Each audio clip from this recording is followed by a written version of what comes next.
Selamat pagi Bapak, Ibu, dan saudara semua yang dikasihi Tuhan. Saya berharap kita semua berada dalam keadaan sehat dan tetap bersukacita. Pagi ini saya ingin mengajak Bapak Ibu untuk merenungkan apa yang sering kita alami di dalam kehidupan rumah tangga kita semua. Konon kabarnya dalam masa-masa stay at home ini ada banyak keluarga justru kacau dan terancam kehancuran. Pertengkaran, bahkan perceraian banyak terjadi. Tentu kita tidak mungkin membahas semua persoalan dan penyebabnya. Tapi ada satu hal yang pasti ada dalam setiap pertengkaran keluarga. Apakah itu? Marah. Tidak ada pertengkaran yang tidak disertai kemarahan.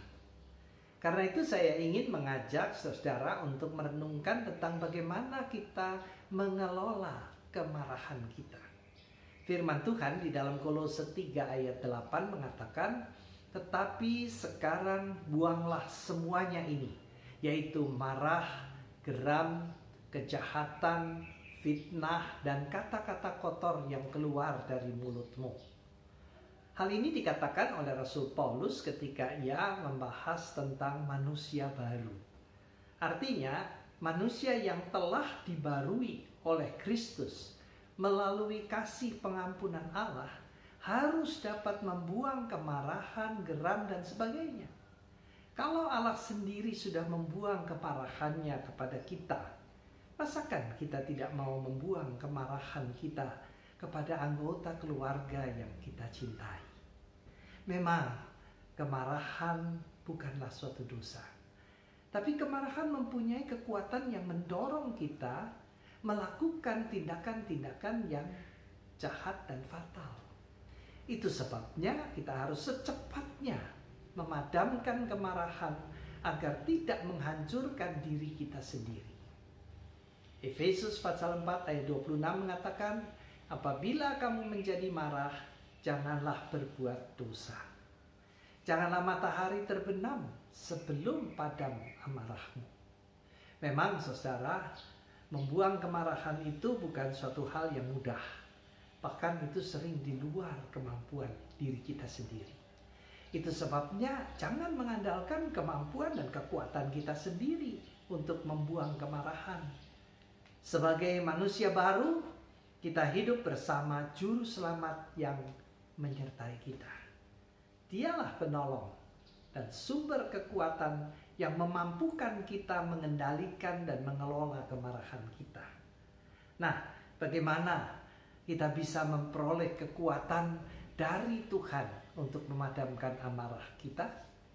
Pertama, berdamailah dengan diri kita sendiri dahulu. Bukankah orang yang sedang marah selalu merasa dirinya benar dan cenderung terus menyalahkan orang lain? Karena itu, mari kita menyadari dan mengakui bahwa diri kita pun sering melakukan kesalahan.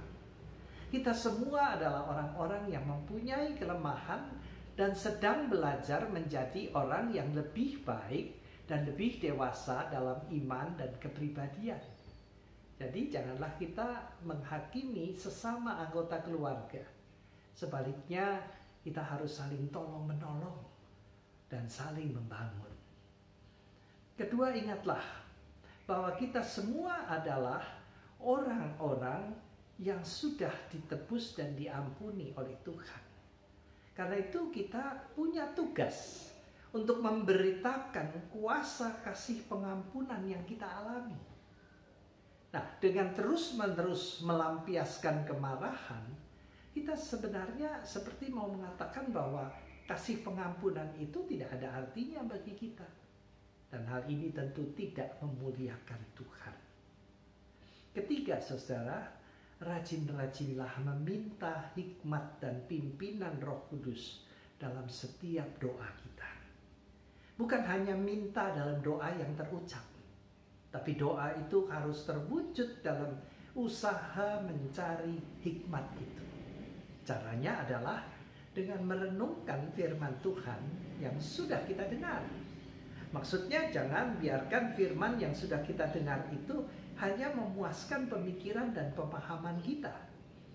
Tetapi hayatilah firman itu sebagai sapaan Tuhan yang menyentuh hati dan perasaan kita.